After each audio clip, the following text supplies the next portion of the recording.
নমস্কাৰ পাঠ কৰিবলৈ লৈছোঁ কলচুম বিবিৰ গল্প ৰিজাল্ট। অনবৰতে হুলস্থুল হৈ থকা ঘৰখন আজি কিছু সময়ৰ বাবে নিজাম পৰিল।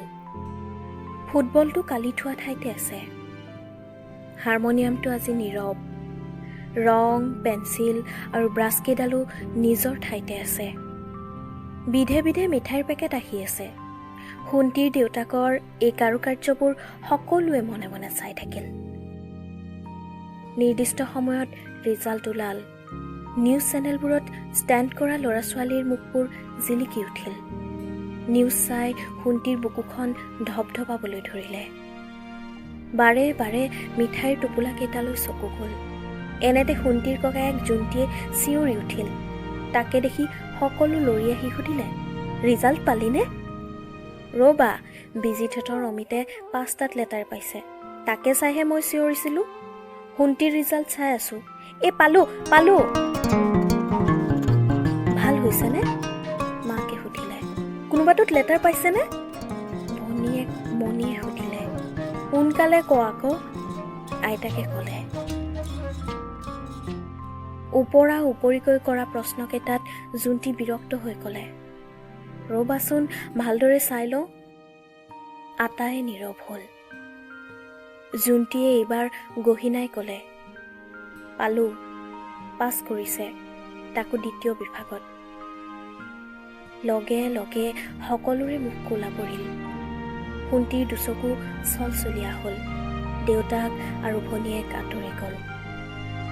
এনেতে আইতাকে সোণটিক সাৱটি চিঞৰি উঠিল, তই মোৰ নাম ৰাখিলি।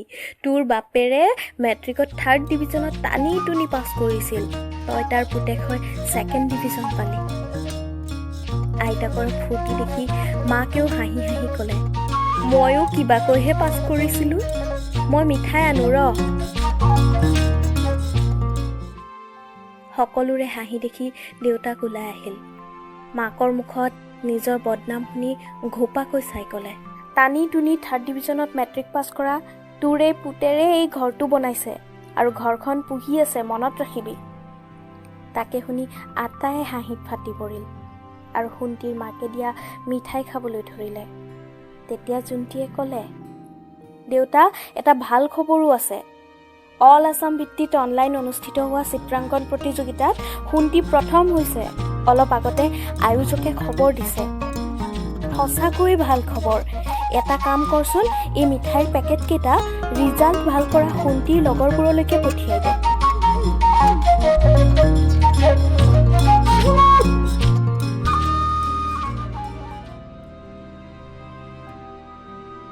সোণটিৰ দুচকু ভৰি আহিল। সি পঢ়া শুনাত বৰ চোকা নহয় যদিও প্ৰথম বিভাগত উত্তীৰ্ণ হ'ব বুলি ভাবিছিল। কিন্তু 2য় বিভাগত উত্তীৰ্ণ হোৱা খবৰে তাক বৰ হতাশ কৰিছিল। ঘৰৰ সকলোৱে গালি পাৰিব বুলি ভয় খাই আছিল। জোনটিয়ে সোণটিৰ সেমেকা মনটো দেখি কাষলৈ মাতি ক'লে, তই মন কিয় বেয়া কৰিছ? নকৰিবি। দেউতাৰ দৰে এই পৃথিৱীত অনেক মানুহ আছে যে নিজৰ অধ্যৱসায়ৰ বলত নিজক প্ৰতিষ্ঠা কৰিব পাৰিছে। তাৰ ভিতৰত শচীন তেণ্ডুলকাৰ, ছলমান খান, কপিল দেৱ, মেৰী কম আৰু বহুতো। লিখি গ'লে লিষ্টখন দীঘল হৈ হৈ গৈ থাকিব। এওঁলোক সফলো আৰু জনপ্ৰিয়। সেইবাবে মনোবল দৃঢ় কৰ আৰু আগুৱাই যা। সোণটিৰ দুচকু জিলিকি উঠিল। তাৰ লগে লগে হাৰমনিয়ামৰ মৃদু সুৰ এটি ঘৰখনত বিয়পি পৰিল। সোণটিৰ ভৰিৰ পৰশ পাই ফুটবলটো শূন্যতে নাচিবলৈ ধৰিলে।